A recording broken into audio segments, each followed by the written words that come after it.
बंगाल में करारी हार के बाद ममता बनर्जी और उनके लाडले भतीजे अभिषेक बनर्जी को लगातार झटका लग रहा है। कल तक पार्टी के जो नेता बुआ और भतीजे के सामने मुंह नहीं खोल पाते थे, वो अब उन्हें आंख दिखा रहे हैं। वहीं दूसरी तरफ टीएमसी के नेताओं के खिलाफ लगातार कार्यवाही जारी है। सीएम शुवेंदु ने टीएमसी के नेताओं के काले कारनामों की फाइल खोल दी है। अभिषेक बनर्जी को सबसे बड़ा झटका लगा है, क्योंकि बंगाल में जब से बीजेपी की सरकार बनी है, तब से ममता बनर्जी के भतीजे की मुश्किलें बढ़ गई है। वो बंगाल में कार्यवाही का केंद्र बन चुके हैं। शुवेंदु अधिकारी के लगातार निशाने पर हैं। अभिषेक बनर्जी के खिलाफ एफआईआर की गई, अवैध संपत्तियों का ब्यौरा जारी किया गया। उनके सबसे बड़े और भरोसेमंद साथी जहांगीर खान फलता से चुनाव लड़ने से पीछे हट गए। इतना ही नहीं, जहांगीर खान अब गायब भी हो गया है। खबर के मुताबिक जहांगीर खान का घर, दफ्तर बंद और फोन बंद, सब बंद है। वहीं टीएमसी के 44 विधायक गायब बताए जा रहे हैं। इसी के साथ टीएमसी नेताओं ने सामूहिक इस्तीफा देकर दीदी को बड़ा झटका दे दिया है। क्या है पूरी खबर, बताते हैं आपको इस रिपोर्ट में। दर्शकों, पश्चिम बंगाल विधानसभा चुनाव में बीजेपी के हाथों हार के बाद टीएमसी के भीतर सब कुछ ठीक नहीं चल रहा है। इसके संकेत उस समय साफ दिखाई दिए जब विधानसभा चुनाव के बाद पार्टी के पहले बड़े विरोध प्रदर्शन में विधायकों की मौजूदगी बेहद कम रही। इसके साथ ही टीएमसी शासित 2 नगर पालिकाओं में पार्षदों के सामूहिक इस्तीफों ने पार्टी के अंदर बगावत की अटकलों को और तेज कर दिया है। दरअसल विधानसभा परिसर में डॉक्टर भीमराव अंबेडकर की प्रतिमा के पास आयोजित धरना प्रदर्शन में पार्टी के 80 विधायकों में से केवल 36 विधायक ही शामिल हुए। टीएमसी विधायक राज्य की नई सरकार पर चुनाव बाद हिंसा, बुलडोजर कार्यवाही और फुटपाथ दुकानदारों के खिलाफ चलाए जा रहे अभियान के विरोध में प्रदर्शन कर रहे थे। विधायकों की अनुपस्थिति ऐसे समय में सामने आई है जब टीएमसी राज्य में अपनी जमीनी पकड़ दोबारा मजबूत करने की कोशिश कर रही है। वहीं इससे पहले ममता बनर्जी के घर कालीघाट में 19 मई को हुई पार्टी बैठक में भी टीएमसी के 15 के करीब विधायक नहीं पहुंचे थे। ममता बनर्जी और अभिषेक बनर्जी की मौजूदगी में हुई इस बैठक में कई विधायकों ने पार्टी की रणनीति को लेकर चिंता जताई थी। उनका कहना था कि केवल बंद कमरे में बैठकें करने से जनता का भरोसा वापस नहीं जीता जा सकता।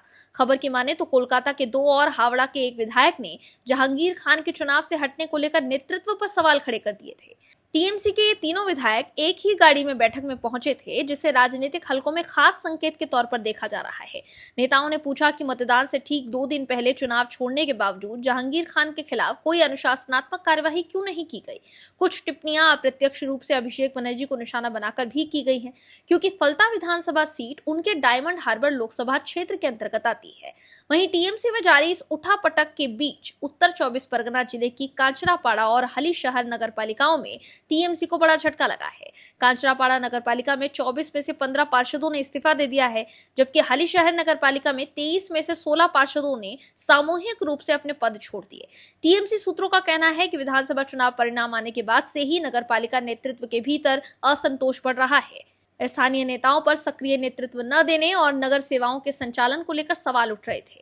हलीशहर नगर पालिका में 20 मई की दोपहर डिप्टी चेयरमैन की मौजूदगी में पार्षद राजू साहनी के नेतृत्व में 16 पार्षदों ने आपात बैठक की और इसके बाद सामूहिक इस्तीफा सौंप दिया।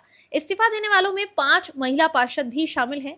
वहीं पश्चिम बंगाल की फाल्ता विधानसभा सीट, जिसे टीएमसी का मजबूत गढ़ माना जाता था, अब टीएमसी के हाथ से फिसलती हुई नजर आ रही है।